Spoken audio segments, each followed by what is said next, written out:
ओम शांति। 12 जनवरी 2024। ईश्वरीय ज्ञान। आज की मुरली। मीठे बच्चे, अपने को आत्मा समझ, आत्मा भाई से बात करो। ऐसी दृष्टि पक्की करो तो भूत प्रवेश नहीं करेंगे। जब कोई में भूत देखो तो उससे किनारा कर लो।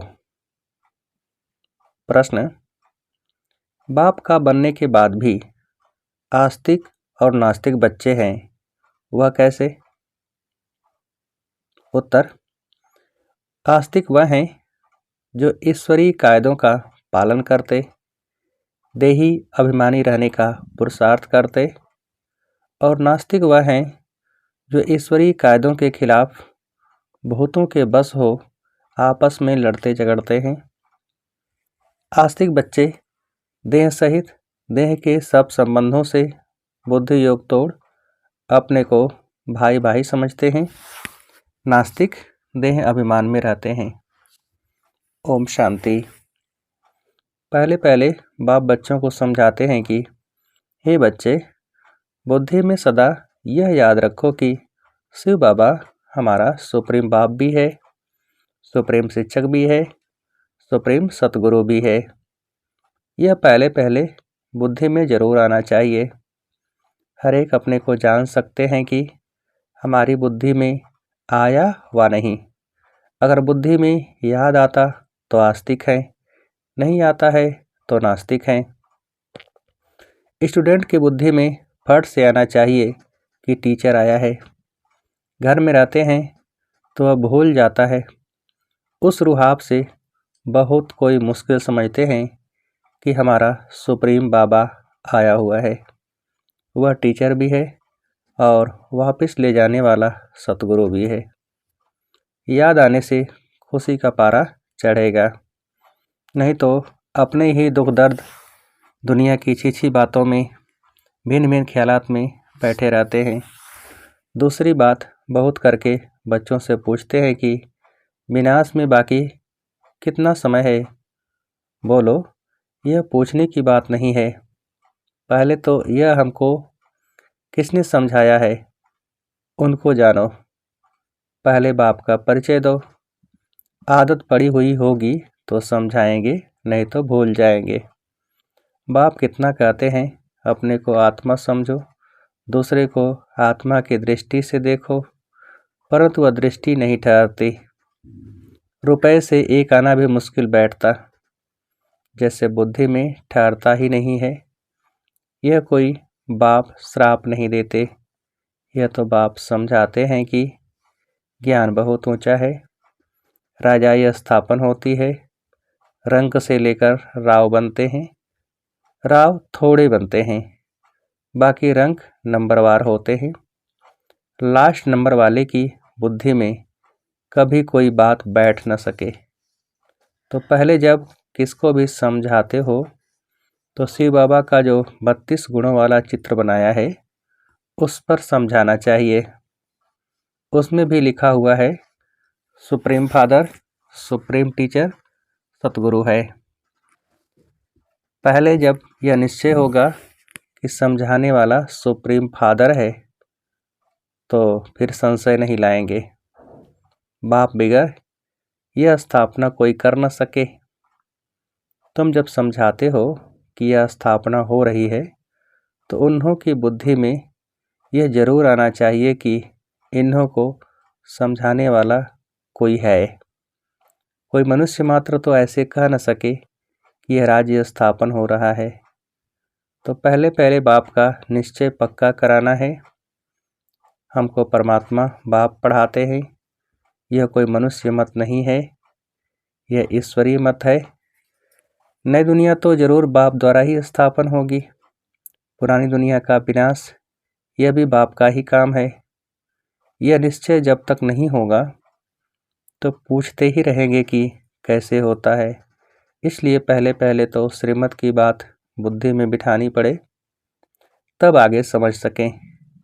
नहीं तो मनुष्य मत समझ लेते हैं।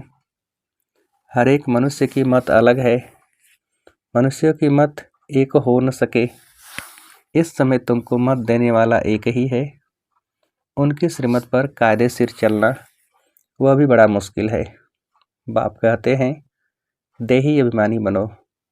ऐसा समझो कि हम भाई भाई से बात करते हैं, तो फिर लड़ना झगड़ना कभी हो न सके। देह अभिमान में आया समझो नास्तिक। देही अभिमानी नहीं है तो वह नास्तिक है।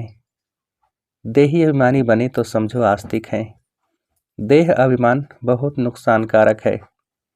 जरा भी लड़ते झगड़ते हैं तो समझो नास्तिक हैं। बाप को जानते ही नहीं। क्रोध का भूत है तो नास्तिक ठहरा।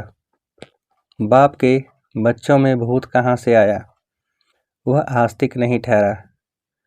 भल कितना भी कहे हमारा बाप में प्यार है, परंतु ईश्वरीय कायदे के खिलाफ बात करते तो उन्हें रावण संप्रदाय का समझना चाहिए। देह अभिमान में है। कोई में भूत देखो व दृष्टि खराब देखो तो हट जाना चाहिए।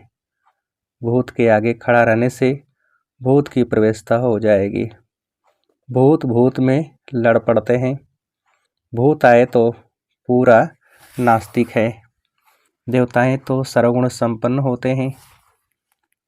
वह गुण नहीं है तो नास्तिक है।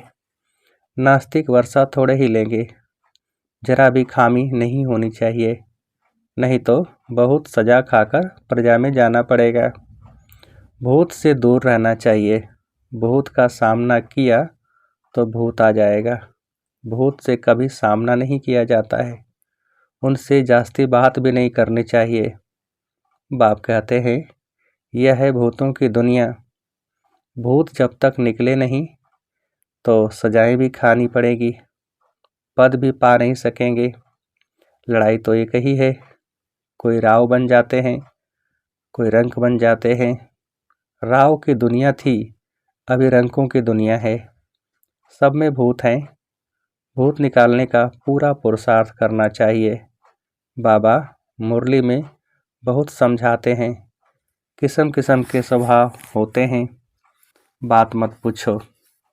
तो प्रदर्शनी आदि में पहले पहले बाप का परिचय देना है। बाप कितना लवली है। वह हमको ऐसा देवता बनाते हैं। गायन भी है, मनुष्य से देवता किए। देवताएं थे सतयुग में तो जरूर उनसे पहले कलयुग था। यह सृष्टि चक्र का ज्ञान भी तुम बच्चों की बुद्धि में अब है। वहाँ यह ज्ञान देवताओं में नहीं होगा। अब तुम नॉलेजफुल बनते हो, फिर पद मिल गया तो नॉलेज की दरकार नहीं। यह है बेहद का बाप, जिससे 21 पीढ़ी तुमको स्वर्ग का वर्षा मिलता है। तो ऐसे बाप को कितना याद करना चाहिए। बाबा सदैव समझाते हैं कि हमेशा समझो कि शिव बाबा हमको समझा रहे हैं। शिव बाबा इस रथ द्वारा हमको पढ़ा रहे हैं। वह हमारा बाप, टीचर, गुरु है। यह है बेहद की पढ़ाई। तुम समझते हो पहले हम तुच्छ बुद्धि थे। इस कॉलेज का कोई को जरा भी पता नहीं है, इसलिए समझाने के समय अच्छी तरह से घोंट घोंट कर समझाओ। श्री कृष्ण की तो बात ही नहीं। बाप ने समझाया है, श्री कृष्ण का कोई चरित्र है नहीं सिवाय शिव बाबा के। ब्रह्मा विष्णु शंकर के भी चरित्र हो न सके। चरित्र है ही एक का, जो मनुष्य से देवता बनाते हैं, विश्व को हेवन बनाते हैं। तुम उस बाप की श्रीमत पर चलते हो, बाप के मददगार हो। बाप नहीं होता तो तुम कुछ भी कर नहीं सकते। तुम अभी बर्थ नाटे पेनी से बर्थ पाउंड बन रहे हो। अब नंबरवार पुरुषार्थ अनुसार तुम सब जान गए हो। तो पहले पहले है बाप का परिचय।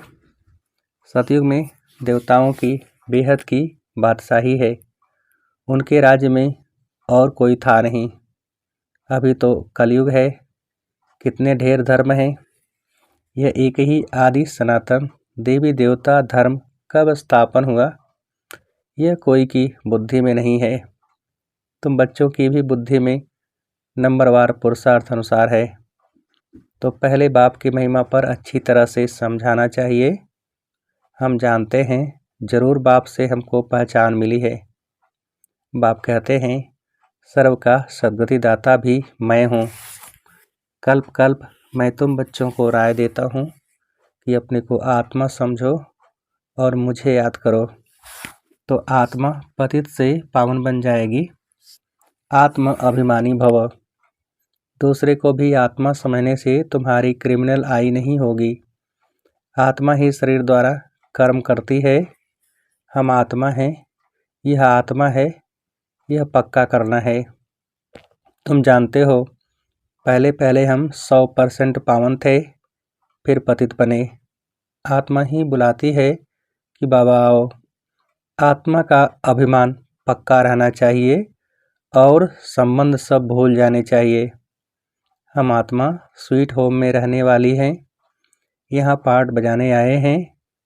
यह भी तुम बच्चे ही समझते हो। तुम्हारे में भी नंबरवार हैं जिनको याद रहती है। भगवान पढ़ाते हैं, कितनी खुशी रहनी चाहिए। भगवान हमारा बाप भी है, टीचर भी है, सतगुरु भी है। तुम कहेंगे हम उनके सिवाय और कोई को याद नहीं करते। बाप कहते हैं देह सहित देह के सभी संबंध तोड़ मामिकम याद करो। तुम सब ब्रदर्स हो। कोई मानते हैं, कोई नहीं मानते हैं तो समझो आस्तिक है, नास्तिक है। कोई मानते हैं तो आस्तिक है, कोई नहीं मानते हैं तो समझो नास्तिक है। हम शिव बाबा के बच्चे हैं तो पावन होने चाहिए। बाप को बुलाते ही हैं, बाबा आकर हमको पावन विश्व का मालिक बनाओ। सतयुग में तो पावन होने की बात ही नहीं है। पहले तो यह समझो कि यह शिव बाबा है, इनसे नई दुनिया स्थापन होती है। अगर पूछे कि विनाश कब होगा तो बोलो पहले अल्प को समझो। अल्प को नहीं समझा तो पीछे की बात बुद्धि में कैसे आएगी। हम सत्य बाप के बच्चे सत्य बोलते हैं। हम कोई मनुष्य के बच्चे नहीं हैं, हम शिव बाबा के बच्चे हैं। भगवानुवाच, भगवान उनको कहा जाता है जो सभी ब्रदर्स का बाप है। मनुष्य अपने को भगवान कहला न सके। भगवान तो निराकार है, वह बाप टीचर सतगुरु है। कोई मनुष्य बाप टीचर सतगुरु हो न सके। कोई भी मनुष्य किसकी सदगति कर नहीं सकते, भगवान हो न सके। बाप है पतित पावन, पतित बनाता है रावण। बाकी यह सब हैं भक्ति के गुरु। यह भी तुम समझते हो। जो यहाँ आते हैं वह आस्तिक तो बनते हैं। बेहद के बाप पास आकर निश्चय करते हैं, यह हमारा बाप टीचर गुरु है। जब कंप्लीट दैवी गुण आ जाएंगे तो लड़ाई भी लगेगी। समय अनुसार तुम खुद समझेंगे कि अब कर्मातीत अवस्था को पहुँच रहे हैं। अभी कर्मातीत अवस्था हुई कहाँ है। अभी बहुत काम है, बहुतों को पैगाम देना है। बाप से वर्षा लेने का तो सबको हक है। अब तो लड़ाई जोर से होगी। फिर ये हॉस्पिटल डॉक्टर आदि कुछ नहीं रहेंगे। बाप बच्चों को सम्मुख समझा रहे हैं कि तुम आत्माएं 84 जन्म शरीर धारण कर अपना पार्ट बजाती हो। किसी के 70-80 जन्म भी होंगे। अभी जाना तो सबको है, विनाश होना ही है। अपवित्र आत्मा जा न सके। पावन होने लिए बाप को जरूर याद करना है, मेहनत है। 21 जन्मों के लिए स्वर्गवासी बनना है, कोई कम बात है क्या। मनुष्य तो कह देते फलाना स्वर्गवासी हुआ। अरे स्वर्ग है कहाँ, कुछ भी समझते नहीं। तुम बच्चों को बड़ी खुशी रहनी चाहिए कि भगवान हमको पढ़ाते हैं, विश्व का मालिक बनाते हैं। खुशी एक होती है अस्थाई, दूसरी होती है अल्पकाल की। पढ़ेंगे पढ़ाएंगे नहीं तो खुशी क्या होगी। आसुरी गुणों को भगाना है। बाप कितना समझाते हैं। कर्मभोग कितना है। जब तक कर्मभोग है तो यह निशानी है अभी तक कर्मातीत अवस्था हुई नहीं है। अभी मेहनत करनी है। कोई भी माया के तूफान न आए। बच्चों को यह निश्चय है कि बाप ने हमको अनेक बार मनुष्य से देवता बनाया है। यह बुद्धि में आए तो भी अहो सौभाग्य। यह बेहद का बड़ा स्कूल है, वह होता है हद का छोटा। बाप को तो बहुत तरस पड़ता है, कैसे समझाऊं?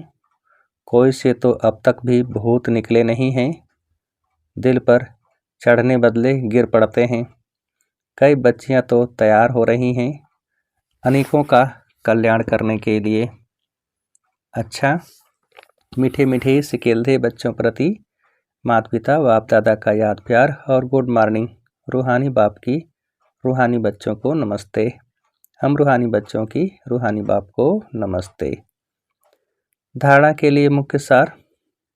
पहली पॉइंट, कोई भी बात ईश्वरीय कायदे के खिलाफ नहीं करनी है।